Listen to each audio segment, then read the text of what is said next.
안녕하세요. 저는 자영업을 하고 있는 50대 중반의 주부입니다. 가구점을 하는 남편과 공무원인 큰딸, 고등학생인 둘째 아들, 초등학생인 아들까지 3남매와 함께 복작복작거리며 살고 있습니다. 아이들은 저의 전부예요. 저는 3남매 맞이로 평생 형제들의 생사도 모른 채 가슴속에 응어리를 진 채 살아야만 했거든요. 그런데 얼마 전에 정말 믿을 수 없는 기적 같은 일이 벌어졌습니다. 마치 영화처럼 어떻게 이런 일이 생길 수 있나 지금도 꿈만 같습니다. 제 삶은 온통 외로움과 고통뿐이었거든요. 제 고향은 충청도의 외진 산골마을입니다. 저희 아버지는 집안 대대로 소작농인 가난한 집안의 8남매 장남으로 태어나 어릴 때부터 농사며 굳은 일을 도맡아 하면서 생계를 책임져야 했습니다. 그리고 20살이 되던 해 이웃마을에서 농사를 크게 짓는 부잣집의 셋째 딸이었던 저희 엄마와 중매에 결혼하게 됐습니다. 아버지가 외할아버지 집 농사일을 도와줄 일이 있었는데 외할아버지가 아버지의 성실함을 좋게 봐서 평생 우리 딸 굶겨 죽일 일은 없다 싶어서 혼인을 서둘렀다고 합니다. 저희 어머니는 아버지와 20살 동갑이지만 왜소한 체격에 얼굴은 하얘서 언뜻 보면 고등학생 같았대요. 결혼하면서 외할아버지가 먹고 살려고 작은 땅을 넘겨주셨대요. 아버지는 워낙 부지런해서 새벽부터 밤늦게까지 하루 종일 논에서 거의 살았어요. 그렇게 수확한 쌀이며 곡식을 팔아 재산을 늘렸고 밭과 논을 더 사들였습니다. 그렇게 5년 동안 재산도 제법 늘어서 먹고 살 걱정은 안 해도 되었어요. 그 사이에 저희 3남매가 태어났습니다. 그러게 부모님은 쌀, 사과, 고추, 부추 농사를 짓고 있어 하루도 쉴 틈 없이 일만 했습니다. 특히 어머니는 젖먹이 막내는 없고 저랑 남동생은 반 옆에서 놀게 하고 그렇게 애셋을 보면서 밭일을 하다 보니 여간 힘든 게 아니었습니다. 영희 엄마, 힘들면 집에 가. 영순이 모유 줄 시간도 됐잖아. 아니에요. 조금만 더 하고 갈게요. 또 기침나? 어젯밤에도 밤새 기침하더니만 지난번에 산 약이 별로 안 됐나 보네. 병원에 같이 가봐야겠네. 아유, 병원은 무슨. 이 산골에서 병원 가려면 버스도 하루에 2번밖에 없는데 갈 엄두도 안 나요. 그렇게 어머니는 몇 달째 기침을 하면서도 읍내까지 멀기도 하고 돈도 아깝다면서 병원을 안 가고 집에서 도라지 끓인 물만 먹었습니다.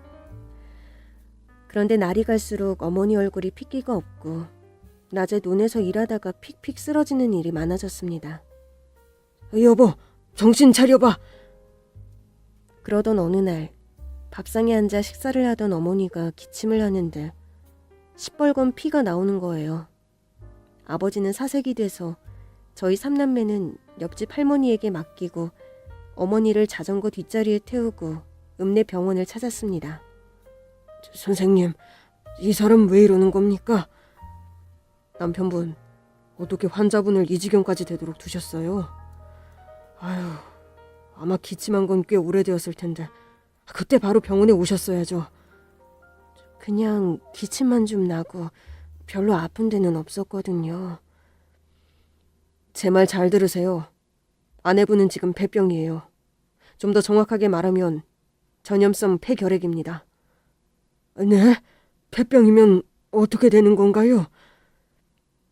지금 전국적으로 전염병이 돌아서 아내분 같은 경우에는 밖에 나가는 것도 사실 위험해요. 더 악화되면 폐암으로 전이될 수도 있습니다. 빨리 입원부터 하세요. 안 돼요. 갓난쟁이도 있는데 저 한가하게 병원에 있을 수 없어요. 약 지어주시면 집에서 잘 관리할게요. 여보, 왜 이렇게 답답한 소리를 해? 방금 선생님 말씀 못 들었어? 밖에 나가는 것도 위험한데 어떻게 애들을 본다고 그래? 당신부터 살아야지. 암이 될 수도 있다잖아. 애들 걱정은 하지 말고 바로 입원하자. 아우, 지금 농사도 한창 바쁜 철이고 애들은 또 어떡하고. 내가 내 몸뚱이 하나 간수도 못하고 당신 힘들게 해서 너무 미안해. 무슨 소리야? 치료 잘 받아서 빨리 나으면 되지. 그렇게 어머니는 병원에 입원했고 한두 달만 입원하면 될 줄 알았는데 병세가 호전되지 않아서 1년을 입원해야만 했습니다.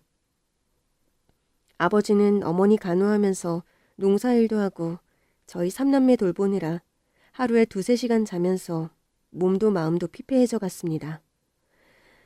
병원비는 눈덩이처럼 불어나 논밭을 하나씩 팔기 시작했고 수중에 돈이 거의 바닥이나 입에 풀칠하기도 힘들어졌습니다.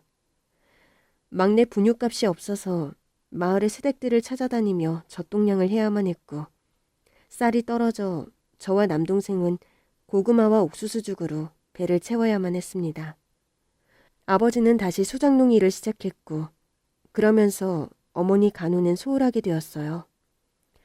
어머니는 아버지와 아이들이 보고 싶어 매일 눈물로 지새웠다고 합니다.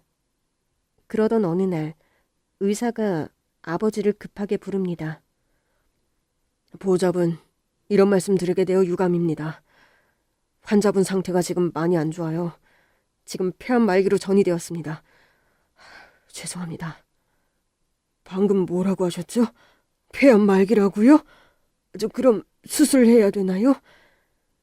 지금으로선 수술하는 게 더 위험할 수도 있는 상태라서요. 마음의 준비를 하시는 게. 저 사람 이제 25이라고요. 그런데 마음의 준비를 하라뇨. 해준 게 아무것도 없는데 이렇게 떠나보낼 수 없어요. 예쁜 원피스 하나도 못 사주고 농사일만 하느라 읍내 나가서 고기 한 번 못 사줬다고요. 의사 선생님 제발 부탁합니다. 애들 엄마 좀 살려주세요. 의사 선생님은 이럴 때일수록 보호자가 힘내셔야 된다고 아버지 손을 꼭 잡아주십니다. 병실에 들어와서 아버지는 애써 화난 표정을 짓습니다. 영희 아빠, 의사 선생님이 뭐라셔?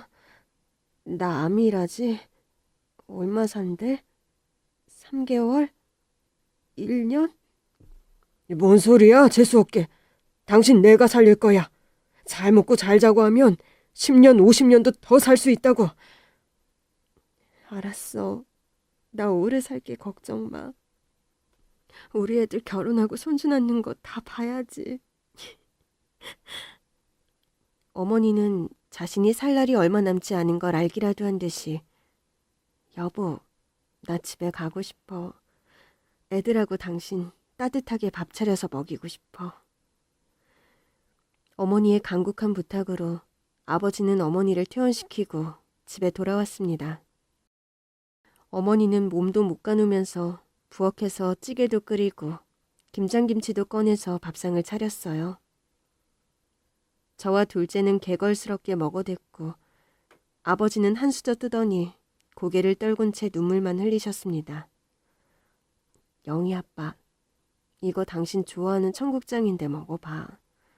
그리고 나 혹시 까먹을까봐 얘기하는데 나 가고 나면 화장해서 우리 집 논에 있는 버드나무 밑에 나 뿌려줘.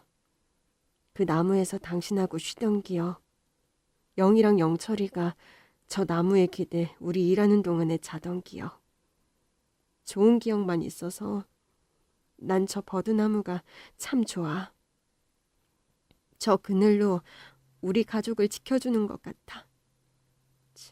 밥 먹는데 쓸데없는 소리 한다. 아버지는 눈물을 삼키며 꾸역꾸역 밥을 입에 넣으십니다. 추운 겨울이 지나고 따뜻한 봄이 왔을 때 어머니는 버드나무에 묻히셨습니다. 어머니가 돌아가시고 아버지는 슬퍼할 새도 없이 생때 같은 저희 삼남매를 돌보느라 점점 몸이 쇠약해졌습니다.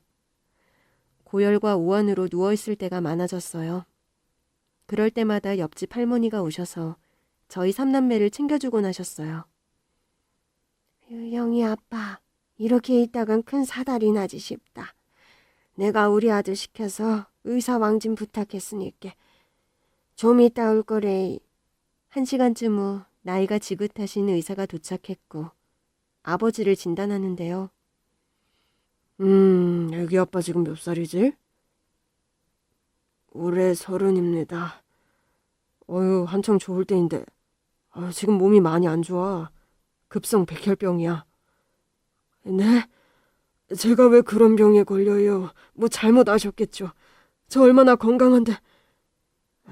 이건 병원에서 해줄 수 있는 게 없어. 미안하네. 남은 날이 3개월일세. 제가 살 수 있는 날이 3개월뿐이라는 거죠? 네, 알았습니다. 아버지는 덤덤하게 운명을 받아들이셨어요. 아이고 세상에. 아이고, 아직 새파랗게 젊은데 하늘도 무심하시지. 애들 엄마 데려간 지 얼마나 됐다고. 이제 애들 아빠까지 데려가나. 아유, 저 어린 것들이 무슨 죄가 있다고. 불쌍해서 웃자고. 아버지는 자신이 죽는 것보다 아이들끼리 남을 걸 생각하니 억장이 무너집니다. 외할아버지네 친할아버지네는 다 돌아가시고 아버지 형제들은 객지로 다 뿔뿔이 흩어져 다들 어렵게 살고 있어서 아이를 맡길 곳이 없었습니다. 애들 맡길 것도 없는 것 같던데. 요즘엔 고아원도 시설이 잘 되어 있어. 밥도 잘 챙겨주고 한번 알아봐. 옆집 할머니의 말에 화를 냈지만 달리 방법이 없어서 아버지는 몇 군데 고아원을 찾아가서 상담을 받았습니다. 어떤 곳은 법적으로 아버지가 있기 때문에 거절당한 곳도 있고 지금 정원이 다 차서 더 이상 아이를 받을 수 없다는 곳도 있고 애들 나이가 많아서 힘들다는 곳도 있었어요. 선생님, 저희 고아원엔 지금 애들이 다 충원돼서 더 아이를 받을 수 없는 상황이에요. 선생님 사정은 너무 딱한데 저희도 정부 지원을 받는 터라 원칙이라는 게 있어서요. 죄송합니다. 아닙니다. 혹시나 다른 고아원에 아는 곳이 있으면 한번 알아봐 주시면 감사드려요. 아참, 제가 아는 아동복지기관 중에 그곳에는 해외로 아이를 입양 보내는 곳이 있어요. 자격도 까다롭지 않고 워낙 수요가 많아서 아마 신청만 하시면 자격 심사 없이 통과될 것 같은데요. 혹시 해외 입양은 어떠신지요?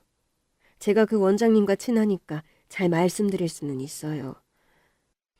해외 입양이요? 그건 전혀 생각을 못했는데. 그런 곳은 신청하면 빨리 진행된다는 거죠?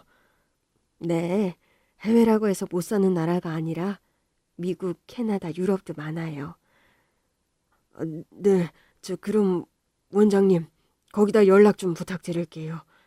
저한테 남은 시간이 별로 없어서요. 최대한 빨리 진행하면 좋겠어요. 아버지는 저희 삼남매 신상명세를 그 원장님께 넘겨줬고 마을 이장님 전화번호를 알려드렸어요.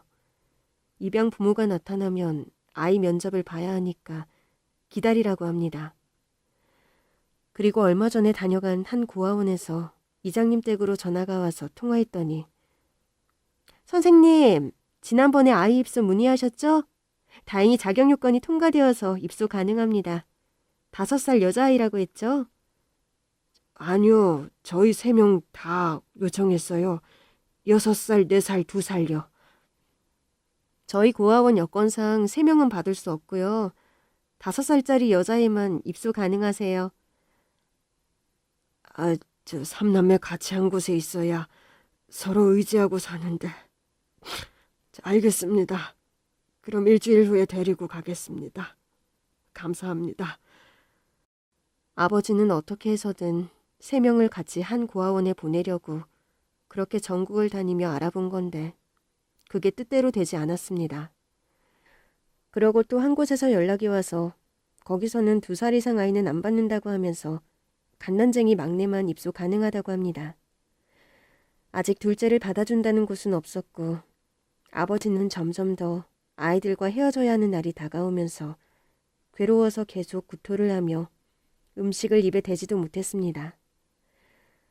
아버지가 누운 이불 옆에 꼭 붙어있는 새아이를 보면서 이 애들한테 내가 몹쓸 짓을 한다는 생각에 아버지 가슴만 주먹으로 툭툭 쳤습니다. 왜 아버지에게만 이런 가혹한 일이 생기는 건지 아이들을 안고 아버지는 목 놓아 울었습니다. 미안하다. 아빠가 정말 미안해.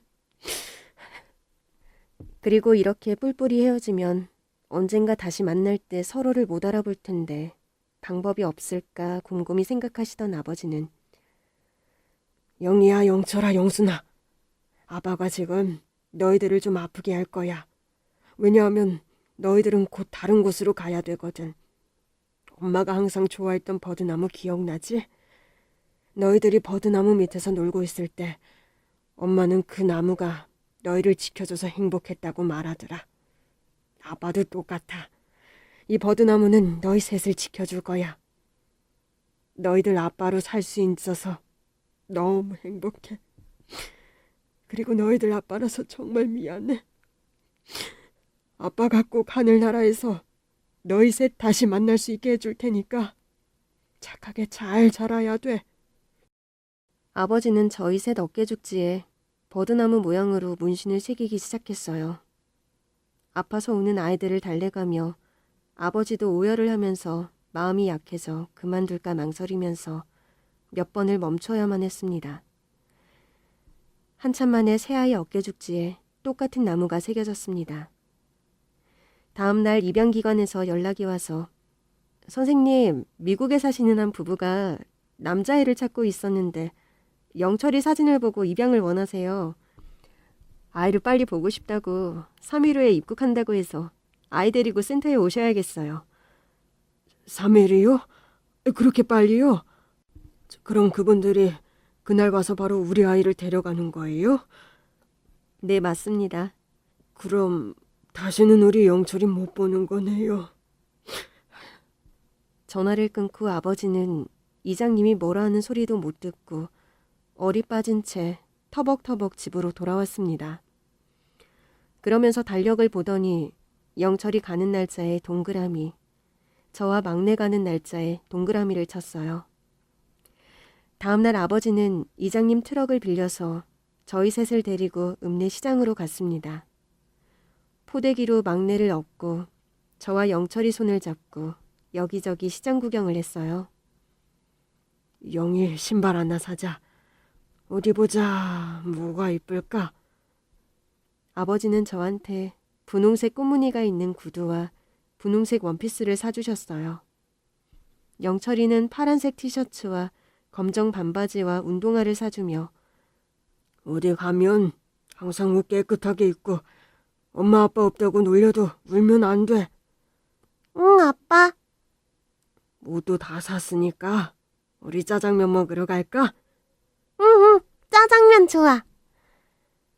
한 중국집에 들어가서 짜장면 2개를 시키셨어요. 아버지는 짜장면을 먹는 둥 마는 둥 저희 얼굴만 바라봤어요. 짜장면 그릇에 코를 박고 후루룩 잘도 먹는 모습을 보며 아버지는 눈시울이 붉어졌습니다. 우리 영희 영철이가 제일 좋아하는 짜장면인데 아빠가 자주 못 사줘서 미안해. 짜장면을 다 먹고 걷다가 사진관이 보입니다. 아버지는 그곳으로 들어가서 머리를 빗으며 옷 매무새를 매만져 사진을 찍습니다. 아버님 좀 웃으세요. 스마일. 네. 엉겁결에 미소를 지었고 아버지의 영정사진 속 표정은 세상에서 가장 행복한 모습이었습니다. 사장님, 우리 애들하고 가족 사진도 찍어주세요. 그런데 부탁이 있는데요.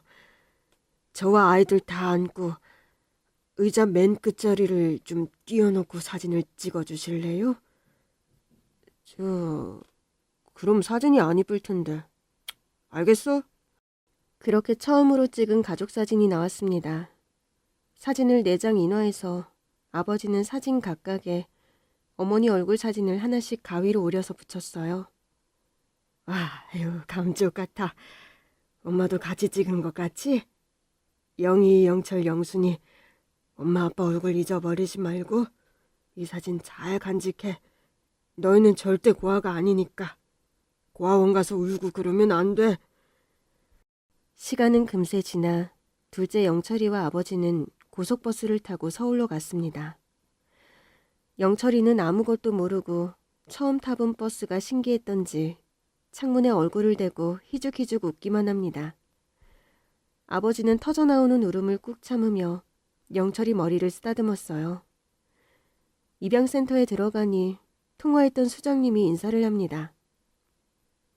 저 아버님, 죄송한 말씀이지만 입양하실 부모가 저쪽 방에 먼저 와서 기다리고 계세요. 그래서 영철이만 저희가 데리고 가야 될 것 같아서요. 아, 네, 그럼요. 저분들도 저 보면 당연히 마음이 안 좋죠. 절대 눈에 안 띌게요, 소장님. 대신 이 말 한마디는 영철이 양부모님들께 꼭 전해주세요. 나중에 영철이가 크면 누나 동생을 꼭 찾으라고요. 그게 아버지 유언이었다고 말씀 전해주세요. 그리고 이거 유일한 저희 가족 사진인데 영철이가 크면 주라고 그것도 전해주세요. 네, 아버님, 너무 염려 마세요. 양부모님들 아주 좋으신 분들이시니 영철이 친아들처럼 잘 키워주실 거예요. 그렇게 아버지는 영철이 손을 소장님 손으로 건네주시고 돌아서서 복도로 빨리 빠져나왔어요. 순간 영철이도 뭔가를 눈치챘는지 가는 아빠 뒷모습을 보며 엉엉 울면서 바닥에 거의 눕다시피 하며 아빠 쪽으로 가려고 발버둥 쳤어요. 영철이 우는 소리를 등 뒤로 들으며 아버지는 주먹으로 입을 틀어막고 울음을 참았습니다. 영철이 얼굴 보면 마음이 약해져서 데리고 나올 것 같아서 절대 뒤돌아보면 안 된다며 이를 악물었습니다. 점점 거리가 멀어지면서 영철이 우는 소리도 거의 안 들리자 아버지의 가슴이 뭔가 뻥 뚫린 듯 공허해서 그 자리에 털썩 주저앉았습니다. 그렇게 일주일 후 아버지는 저와 막내를 데리고 고아원에 갔습니다. 원장님이 나오시며 아유, 얘가 영순이구나. 착하게 생겼네. 원장님, 영순이 잘 부탁드립니다. 저 그리고 영순이 크면 형제들 꼭 찾으라고 이 말 꼭 전해주세요. 아버지 유언이라고요. 그리고 이거 가족 사진인데 영순이 크면 전해주세요. 네, 영순이 저희가 잘 키우겠습니다. 아버지가 왜 영순이를 여기에 맡기게 되었는지 그것도 잘 설명하겠습니다. 아버지는 정말 훌륭하신 분이시고 영순이를 너무 사랑하셨다고. 급성 백혈병으로 얼마 못 사시게 되어서 어쩔 수 없이 헤어진 거라고. 영순이는 혼자가 아니고 언니 오빠도 있으니 꼭 만나야 된다고 그렇게 꼭 말하겠습니다. 원장님은 아버지 손을 꼭 붙잡아 주셨습니다. 전 그때 너무 어려서 영순이와 헤어지던 날 원장 선생님이 준 막대사탕에 정신이 팔려서 영순이의 마지막 얼굴을 못 봤습니다. 그게 지금까지도 너무 괴롭고 후회가 됩니다. 아버지는 제 손을 잡고 고속버스를 타고 4시간여 만에 고아원에 도착했습니다. 고아원에 들어가니 제 또래 아이들이 마당을 뛰어놀며 놀고 있었고 사무실에 들어가니 아이들이 쪼르르 창문 쪽으로 와서 쳐다봅니다. 네가 영이구나? 아유, 똘똘하게도 생겼다. 그렇죠. 영희가 동생들도 먹을 거 챙겨주고 참 착해요. 짜장면을 제일 좋아하니까 가끔씩이라도 좀 먹게 해주시면 감사하겠습니다. 그리고 영희는 분홍색을 좋아하고 강아지한테 물릴 뻔한 적이 있어서 강아지만 보면 경기하니까 조심해 주시면 되고요. 또 뭐 있지? 아유, 왜 갑자기 생각이 안 나지? 아유. 아버님, 너무 영희를 잊어버리려고 애쓰지 마세요. 보고 싶으면 그리워하고 울고 그렇게 하셔도 됩니다. 사람은 잊혀지면 안 되는 거예요.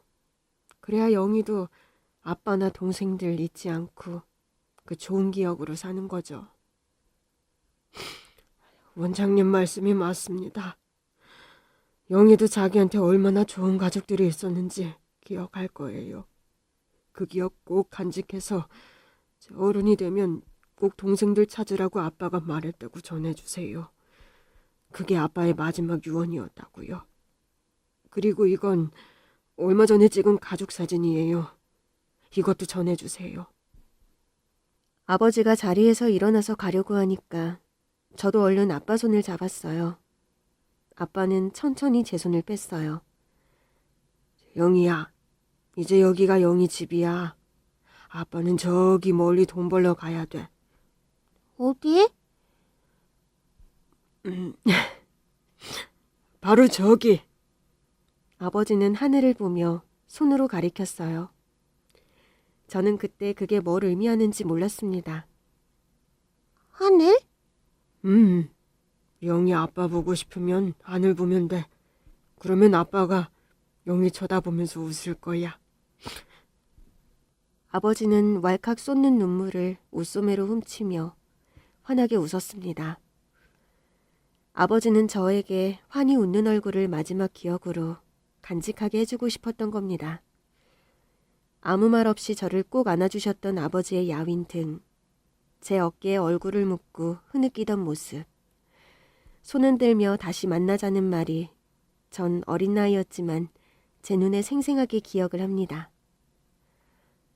아빠가 멀어지는데 왜 이렇게 불안한지 전 눈물을 글썽였어요. 아빠! 전 원장님의 손을 뿌리치고 아빠한테 달려갔어요. 그러다 새 신발이 벗겨져서 넘어지고 말았습니다. 전 엉엉 울며 아빠를 꽉 안고 안 떨어지려고 발버둥을 쳤습니다. 안 돼, 영희야. 아빠 가야 돼. 이러면 아빠가 갈 수가 없어. 꺼이꺼이 숨 넘어갈 듯 우는 절. 원장님이 겨우 아빠한테서 떼어놓고서야 아빠는 뒤돌아서 마당을 나갔습니다. 점점 멀어지는 아빠 모습이 희미해지더니 점이 되었습니다. 보육원에 들어온 지 한 달 후 아버지는 세상을 떠났습니다. 전 아버지가 보고 싶을 때마다 하늘을 봤어요. 학교에서 상 받은 날 상장을 하늘 위로 올려서 보여주며 아빠한테 자랑했어요. 아빠, 보고 있어? 나 독서상 1등 받았어. 아빠도 기쁘지? 어느새 전 사춘기에 접어들었습니다. 고아라고 친구들의 따돌림을 받으면서 방황을 했고 담배와 술에 손을 대었습니다. 학교는 무단결근하고 안 좋은 친구들과 어울렸어요. 그때 원장님이 야단을 치시면서 아버지가 당부하신 그 말씀을 해주셨어요. 커서 꼭 동생들 찾으라는 얘기를 유언으로 남기셨다는 말을 듣고 전 이렇게 살면 안 되겠다고 정신을 차리고 학교 생활에 전념했습니다. 19살이 되면서 전 마음이 많이 조급해졌어요. 보육원은 20살이면 나와야 되거든요. 사회에 나가서 나 혼자 뭘 할 수 있을까? 자격증이라도 따야 되나? 집은 어떻게 구해야 될지 막막했습니다. 그렇게 20살이 되던 해 전 보육원에서 준 사회정착자금을 받고 저 혼자 살만한 월세방을 알아봤어요. 다행히 한 상가 건물 옥상에 있는 3평짜리 옥탑방을 저렴하게 구했어요. 보증금 200에 월 10만 원. 가격도 싸고 무엇보다 하늘이 잘 보여서 이 집을 고른 이유이기도 해요. 주인 아주머니가 나물 말린다고 놔둔 평상에 누워 아빠가 보고 싶을 때마다 하늘을 보는데 딱인 거예요. 당장 일자리부터 알아봐야 했어요. 시내에 있는 직업소개소를 찾아갔어요. 소장님은 저를 물끄러미 쳐다보더니 체력이 좋냐고 묻더라고요. 저는 큰 병 한 번 안 걸리고 강철 체력이라고 하며 뭐든지 몸이 부서져라 잘할 자신이 있다고 말했습니다. 지금 사람 급하게 구하는 곳이 가발 공장이라며 연결시켜줬어요. 가발 공장엔 제 또래의 여자들이 한 20명이 일하더라고요. 회사는 꽤 규모가 컸고 하루 종일 말 한마디 없이 앉아서 일만 했습니다. 해외에 수출도 한다니까 믿을 수 있는 회사였죠. 월급도 다른 곳보다 많이 줘서 저는 월급을 받는 족족 통장에 적금했어요. 이 세상에 저 혼자뿐이니 제가 의지할 곳은 돈밖에 없었으니까요. 다른 여공들은 한창 친구 만나고 연애하느라 야근을 꺼려해서 제가 다 맡아 했어요. 전 딱히 집에 가봤자 할 일도 없고 같이 밥 먹을 가족도 친구도 없으니까요. 오히려 공장에 있으면서 동료들과 밥도 같이 먹고 얘기도 나누는 게 행복했습니다. 하루는 공장에서 저와 친하게 지내는 언니와 같이 퇴근하고 있었는데요. 공장 앞에 그 친구의 여동생이 기다리고 있었어요. 내 여동생이야. 오늘 얘 생일이라서 내가 한턱 쏘기로 했거든. 영화도 보여주고 한 달 전부터 사달라는 옷도 사주려고. 그래요? 참 두 사람 보기 좋네요. 동생과 팔짱을 끼고 까르르하고 웃으며 가는 모습을 보니 제 눈시울이 붉어졌습니다. 우리 영순이도 저 또래일 텐데 어디서 밥이라도 잘 먹고 지내는 건지. 왜 이렇게 소식이 없니? 저는 동생들을 찾아보려고 정말 전국의 수십 곳의 고아원을 찾아 헤맸지만 어디서도 동생들의 흔적을 찾을 수 없었습니다. 제가 너무 어리다 보니 아버지가 저에게 동생들을 어느 고아원에 맡겼는지 말씀해 주시지 않아서 찾을 도리가 없습니다. 답답한 마음에 어릴 때 살던 동네에 가서 마을 사람들에게 수소문해 겨우 둘째는 미국으로 입양 보냈다는 얘기밖에 들을 수 없었습니다. 그렇게 늘 가슴속에는 아버지가 유언으로 남긴 그 말을 새기며 하루하루 열심히 살았습니다. 잘 되던 가발 공장이 거래처에서 수금이 밀리면서 결국 문을 닫으면서 전 직장을 찾아야만 했습니다. 식당에서도 일하고 남의 집 식모살이도 하면서 동시에 껌파리, 신문 배달까지 밤낮으로 일을 했습니다. 잠을 못 자서 길거리 가다가 쓰러진 적도 몇 번이고 배가 고파서 수돗물로 배를 채우는 일도 많았지만 동생들을 찾기 위해 악착같이 돈을 벌어야겠다고 생각했습니다. 그러던 어느 날 제가 식모로 일하는 집 아주머니가 제가 워낙 성실하고 손이 야무져서 일하는 게 마음에 든다고 과자도 주고 반찬도 주시며 참 잘해주셨어요. 그러면서 하시는 말씀이 영희야, 너가 우리 집에 온 지도 벌써 2년이 다 돼가네. 내가 더 많이 챙겨줘야 되는데 우리 남편 회사도 요즘 어려워서 돈도 더 못 올려줘서 미안하게 생각해. 어휴, 아니에요 사모님. 사모님 안 입는 좋은 옷도 주시고 명절 때마다 보너스도 챙겨주시고 집에 선물 받은 고기도 저한테 주셨잖아요. 제가 이런 대접 받을 수 있는 건 다 사모님 덕분이에요.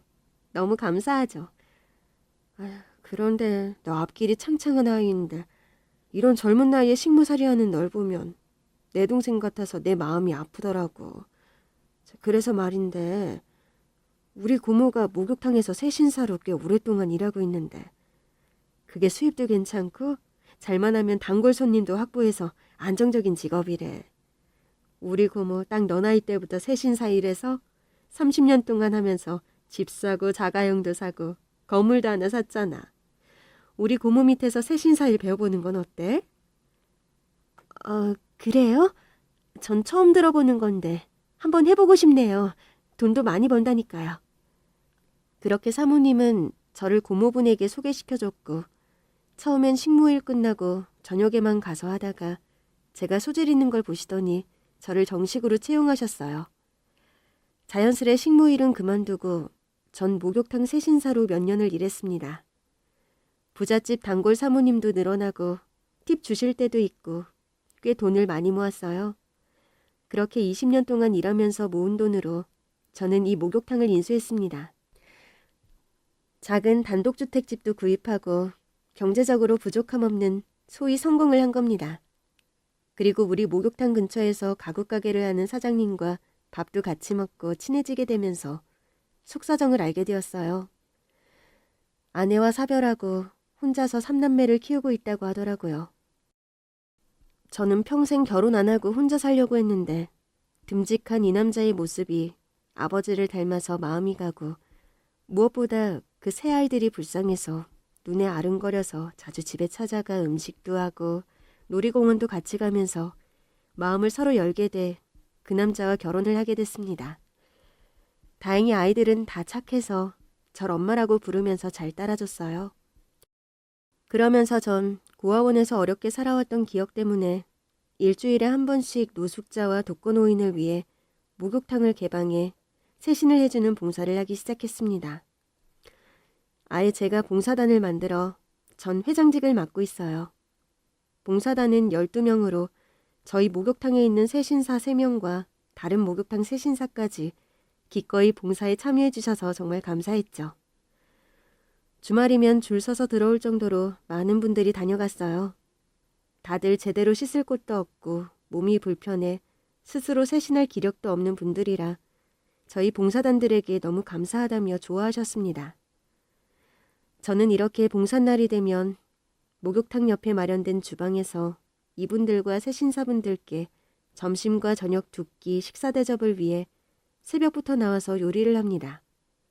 큰 솥 가득 50인분 밥을 하고 국이며 나물까지 저 혼자서 요리 준비하다 보면 하루가 다 갑니다.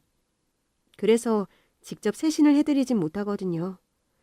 그러던 어느 날 손이 빨라 봉사단 중에서도 실력이 월등한 세신사가 난처해하면서 말을 꺼냅니다. 사장님, 드릴 말씀이 있어요. 이거 어쩌죠? 시댁에 좀 급한 일이 생겨서 시골에 내려가 봐야 될 것 같아서요. 오늘 하필 봉사단 분들도 많이 빠져서 손도 없는데 죄송해요. 아유, 무슨 그런 말을 해. 우리 동생 봉사한 지 5년 동안 한 번도 봉사 안 빠지고 손이 어찌나 빠른지.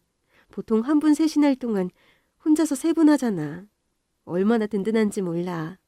얼른 가봐. 여기는 걱정하지 말고. 내가 한동안 세신 일을 안 했는데 오늘 실력 발휘 좀 해보지 뭐. 네, 사장님.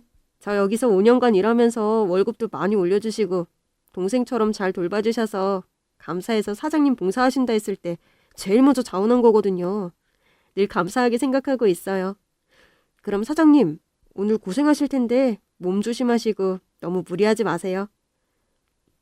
얼른 가. 전 탕으로 들어가서 오랜만에 세신을 했어요.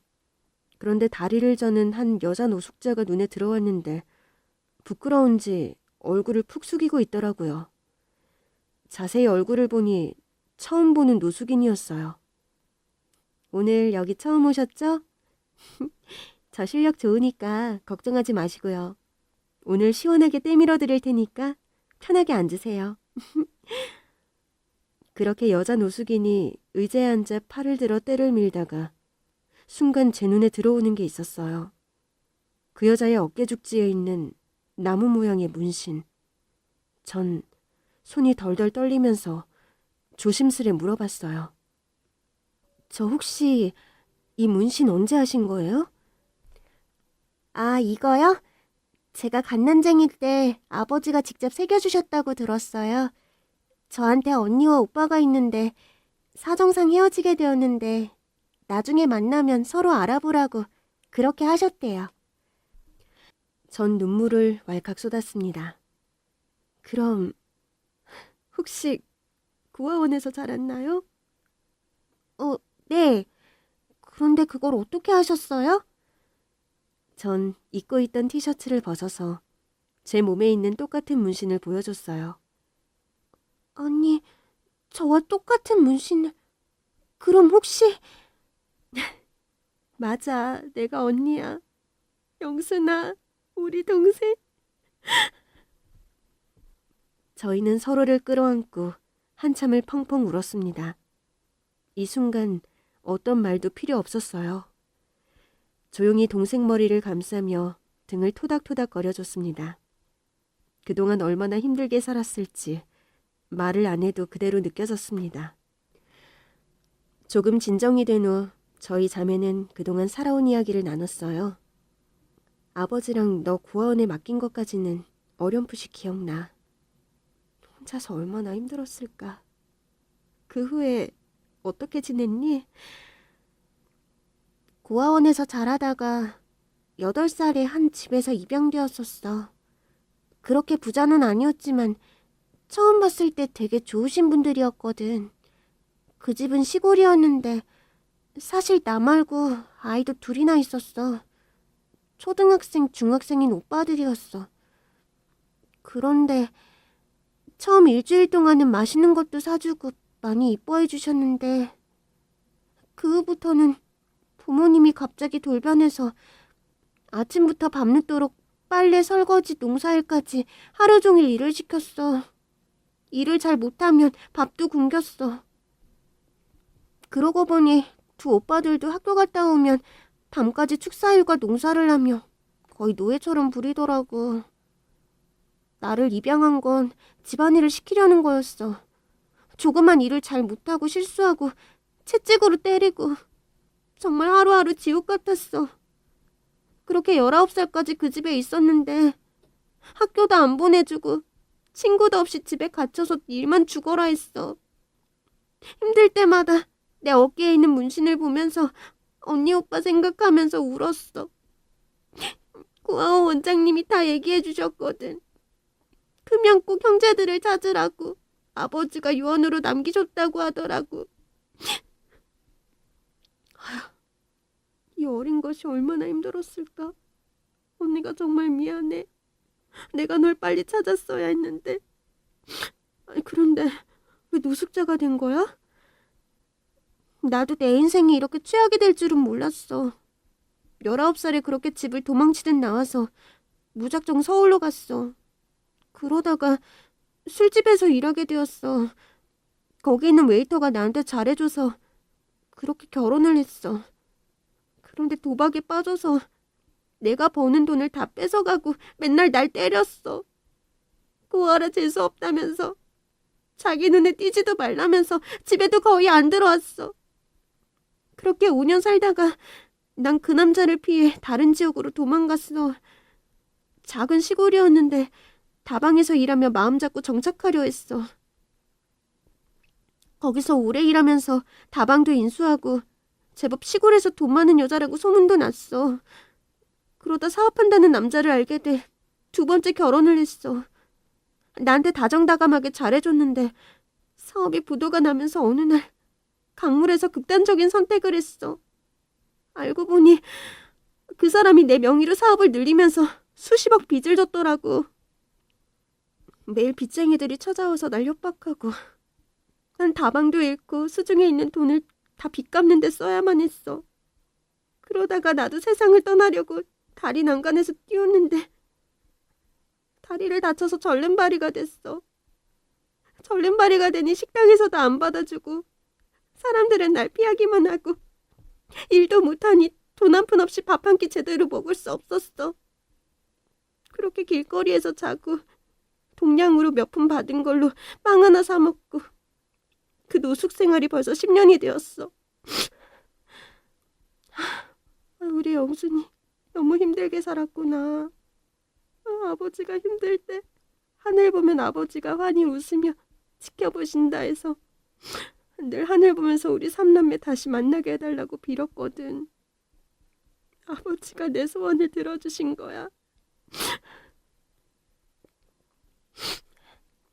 난 아버지 얼굴도 기억 못하지만 이 가족 사진을 품에 안고 언니, 오빠, 아빠 생각하며 그 힘으로 살 수 있었어. 우리는 각자 아버지에게 받은 가족 사진을 서로 보여주며 한참을 울었습니다. 그 후로 영순이는 우리 집에서 같이 살며 제 목욕탕에서 일을 했습니다. 제가 월급까지 챙겨주면서 웃음도 찾고 많이 활발해졌어요. 그런데 우리 자매의 한쪽 가슴이 텅 빈 채 마냥 행복할 수만 없었습니다. 그러던 어느 날, 영순아, 우리 영철이 생각 난 하루도 빠진 적 없어. 넌 기억 안 나겠지만 영철이 찾으려고 백방으로 수소문도 했거든. 그래서 알아낸 건 영철이가 미국으로 입양되었다고 하더라고. 맞아. 고아원 원장님도 오빠가 하나 있는데 미국으로 입양 갔다고 말했었어. 미국이면 오빠 못 찾을까? 글쎄, 우리 큰딸이 이번에 공무원 시험에 합격했는데 한번 물어볼게. 우리보다는 잘 알겠지. 전 딸에게 바로 가서 사정을 얘기했더니 세월이 너무 지나서 외삼촌 찾는 게 쉽지는 않을 텐데 미국 대사관에 혹시 알아보면 자료가 남아있지 않을까 싶어. 내가 한번 알아볼게. 그렇게 딸은 대사관 담당자와 통화해서 방문 약속을 잡았습니다. 며칠 후 동생도 같이 우리 세 사람은 주한 미국 대사관을 찾았습니다. 그때 전화로도 말씀드렸듯이 저희 엄마 남동생이 당시 4살이었는데 미국으로 입양된 것까지밖에 모르거든요. 찾을 방법이 있을까요? 너무 세월이 오래되었고 양부모 이름이나 지역도 모르는 상태에서 저희도 어찌할 도리가 없네요. 딸의 간곡한 부탁에도 그 대사관 직원은 죄송하다면서 일해야 된다고 돌아가라고만 합니다. 딸과 저희 셋은 낙담하며 일어서서 나오려는데 저쪽 끝에 있던 한 대사관 직원이 저희 쪽으로 오면서 제가 저기서 본의 아니게 얘기를 들었는데 제가 도움을 드리고 싶어서요. 저한테 다시 설명해 주시겠어요? 이 사람은 어눌하게 한국말을 하면서 한국에서 태어나 미국에서 산 교포라고 자신을 소개합니다. 그렇게 자초지종 설명을 다시 들으면서 고개를 갸웃거리더라고요. 제가 미국에서 입양기관에서 봉사활동을 해서 한번 알아볼 수 있을 것도 같은데 혹시 그분 신체의 특이점이라든지 구분할 수 있는 뭔가가 없을까요? 저 문신이요. 우리 세 남매가 다 어깨에 나무 모양의 문신이 있거든요. 지금 나무 모양의 문신이라고 하셨어요? 저 어떻게 이런 일이... 그 직원은 갑자기 오열하면서 자신의 어깨에 있는 문신을 보여줍니다. 아니, 이건 그럼 영철이 오빠야? 우리 영철이 맞네. 영철이 어릴 때 모습이 있어. 눈매하고 입하고. 우리 세 사람은 서로 얼굴을 매만지며 이게 꿈인지 생시인지 얼떨떨해하면서 서로의 어깨에 있는 문신을 확인했습니다. 어떻게 이렇게 우연히 만날 수가 있을까? 믿어지지가 않아. 돌아가신 아버지가 우리들을 이끌어 이 자리에 모이게 한 것 같아. 미국에 있던 남동생이 어떻게 한국에 있는지 궁금해서 물었어요. 사정은 이랬습니다. 양부모님이 입양 당시 소장님을 통해 아이 친아버지의 마지막 부탁 얘기를 전해 듣고 남동생이 한국어를 잊지 않게 한국어 선생님께 과외를 시켜서 한국어가 꽤 능통했습니다. 그리고 어릴 때부터 양부모는 남동생에게 크면 꼭 한국에서 형제들을 찾으라면서 물심양면으로 지원해 주셨다고 합니다. 그렇게 미국에서 대학교를 졸업 후 한국으로 돌아와 공무원이 되었어요. 한국으로 오자마자부터 쭉 저와 여동생을 찾기 위해 백방으로 알아보고 있었던 거죠. 혹시 언젠가는 누나와 동생이 대사관에 찾아오지 않을까 일말의 희망으로 이곳에 지원해서 발령이 나서 수년간 근무하고 있었던 겁니다. 저희 자매처럼 미국에 입양 간 형제들을 찾는 사례들이 많았고 그럴 때마다 남동생은 남 얘기 같지 않아서 더 자기 일처럼 발벗고 나서서 실제로 연결시켜준 분들도 있었다고 합니다. 하늘에 계신 아버지 어머니가 지금 얼마나 행복해 하실까. 오늘따라 너무 보고 싶다. 평생을 그리워한 부모님 생각에 저희 셋은 서로 끌어안고 목 놓아 울었습니다. 대사관은 어느새 눈물바다가 되었고 직원분들도 눈물을 훔치며 축하해 주었습니다. 그리고 최종 확인을 위해 우리 셋은 유전자 검사를 했고 친남매임을 다시 확인하고 기쁨의 눈물을 흘렸습니다. 이날 전 동생들을 데리고 어디 갈 곳이 있다면서 제 차로 길을 나섰습니다. 너희들 너무 어려서 어릴 적 우리가 살던 기억이 하나도 없잖아. 그래서 오늘은 너희들에게 기억을 찾아주려고 가는 거야. 차로 한참을 달려 어릴 때 저희 가족이 살던 고향에 도착했습니다. 저는 해마다 아버지 어머니 기일이 되면 이곳을 찾았어요. 지금은 도로가 나고 건물들이 많이 들어서서 저희 집은 없어졌지만 그때 한 동네에 계셨던 어르신들이 몇 분 계셔서 전 해마다 그분들을 찾아 인사도 드리고 고기며 선물을 사드리며 저희 어릴 때 얘기를 듣고 했습니다.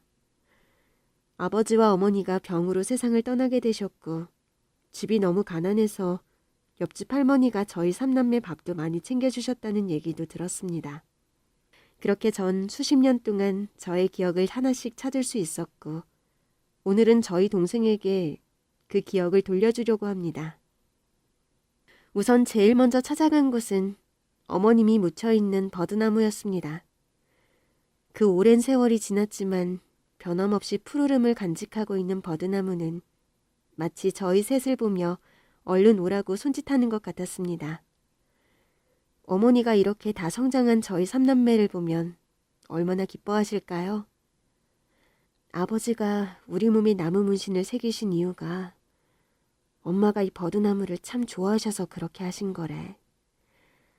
아빠와 엄마가 이 밭에서 일하는 동안 어린 우리 세 남매는 이 버드나무 그늘 아래에서 간식도 먹고 낮잠도 자고 그렇게 하루 종일 일하는 부모님 일 끝나기만 기다렸대. 엄마 아빠는 일하면서도 우리를 지켜볼 수 있어서 마음 놓고 일하고 우리 셋 장난치는 모습 보면 웃으며 그렇게 행복했대. 그 순간이 어머니가 기억하는 제일 행복한 순간이었대. 엄마가 지금 우릴 보고 그때처럼 웃고 있을 것 같아. 그리고 아버지가 돌아가시기 전에 동네 어르신한테 마지막 유언으로 화장해서 이 버드나무에 같이 묻어달라고 하셨대. 여기 우리 아버지도 계신 거야? 맞아. 우리 인사드리자. 아버지, 어머니, 저희 삼남매 너무 늦게 와서 죄송해요. 이제 절대 안 헤어지고 평생 같이 행복하게 살게요. 그렇게 버드나무 밑에서 우린 어릴 때처럼 앉아서 하늘을 바라봤어요. 새파란 하늘이 마치 아버지가 환히 웃는 것 같았어요. 너희들도 인사드려. 아버지가 하늘 바라보면 웃으며 대답해준다고 하셨거든. 아빠! 처음으로 아빠라고 불러보네요. 저희 이렇게 잘 컸으니까 이제 마음 푹 놓으세요. 자주 뵈러 올게요. 저 미국에서 양부모님 사랑 듬뿍 받으면서 행복하게 잘 지냈으니까 아빠 걱정 마세요. 제가 남자니까 누나와 여동생 잘 돌보면서 살겠습니다. 아버지 보고 싶습니다. 영철이의 보고 싶다는 말에 우린 또 울컥했지만 이제는 울지 않기로 했습니다. 지금 생각해도 너무나 기적 같은 일이죠. 간절하게 바라면 꼭 이뤄진다는 말이 맞더라고요. 우리 삼남매는 같은 아파트에 살면서 거의 매일 왕래하며 아이들끼리도 잘 지내고 있습니다. 평생 꿈에서도 그리던 가족의 모습이었어요. 긴 얘기 들어주셔서 감사드립니다. 모두들 행복하세요.